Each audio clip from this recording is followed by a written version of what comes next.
Okay, so with everyone in quarantine right now, people are wondering when sports are going to come back.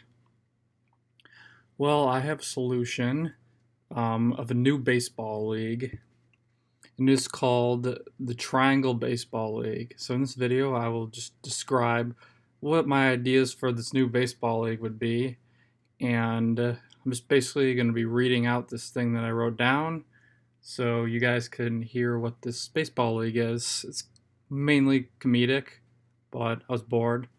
So, yeah, let's just get started. So, with the league structure, the league will be structured in that there will be 30 teams, but there will be three conferences instead of two to make things more interesting. Each conference will have two divisions in it, and each division will have five teams. Each team is allowed to have 25 members and three coaches on the roster. Anyone is allowed to play for these teams. Each team plays 75 home games and 75 away games. And the rules: there are only 7 innings per game, but the defense is required to get 4 outs before the two teams change sides.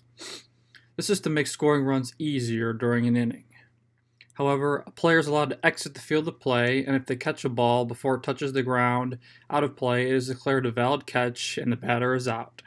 This makes robbing home runs slightly easier. If the ball makes contact with the player and they fail to catch it, the ball is considered fair. It also would have been considered a home run, and then it is considered one.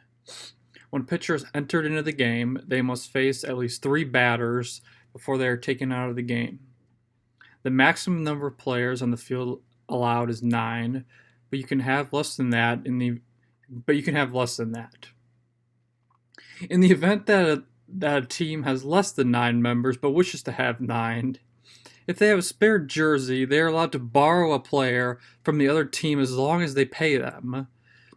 3 strikes and you're out, 4 balls take your base, though you can choose not to take the base and keep batting in hopes of hitting a long ball. In this case, 3 strikes and you're out, and you can choose to take your base each time there's a ball. Anyone is allowed to play for these teams. Players considered backups are not allowed to be played until the 3rd inning. If the score is tied at the end of the 7th inning, extra innings will be utilized. Other notes: instead of having a 7th inning stretch, there's a halftime during the middle of the 4th inning so people can buy their popcorn and bratwurst without missing any of the game to generate more revenue. The halftime is 20 minutes and is required. The players are allowed to be on the field and can sign jerseys or do whatever they want, basically, as long as it's safe. No stupid halftime shows. And cheaters. Cheaters will be harshly punished. Anyone who is found out of cheating is required to forfeit their entire salary minus $10,000 to the league commissioner. They are removed from their team and receive a lifetime ban and cannot be in a Major League Baseball stadium ever again. People are encouraged to rip up the jerseys of cheaters. If a team with cheaters on it wins a championship, it is disallowed. So you really shouldn't cheat. We like when 2 teams are competing, not when one team is competing and one team is cheating. So you got the regular season. The regular season commences as it does in the MLB, except the season is only 150 games, and each team plays each other team at least once in a 3-game series. The difference between the 3 leagues is that in the first league, called the Red League, the pitchers bat for themselves on offense and the umpires wear red. The second league is called the Blue League, and a designated hitter hits for the pitcher and the umpires wear blue. What? The third league is called the Green League, and the pitcher does not bat, but there is also no designated hitter, so their batting order only consists of 8 members, and the umpires wear green. This is where it gets interesting at the playoffs. The winner of each division will make the playoffs. Then the 2 division winners from each conference will play a 7-game series in order to determine the conference champions. And the 3 conference champions will play a round-robin tournament of 9 games total. If there's a tie, 3 more games will be played until a clear victor is decided. So while theoretically the series can go on infinitely, if the championship is still not decided within a month of starting the next season, no champion is crowned and every team will start next season regularly. The teams would make the revenue during the additional games with 5% of the cash going to the league commissioner. We got some roles. teams. Each team has an owner. The owner is expected to be knowledgeable of the rules and know them completely. They each have a seat at the council for making league decisions.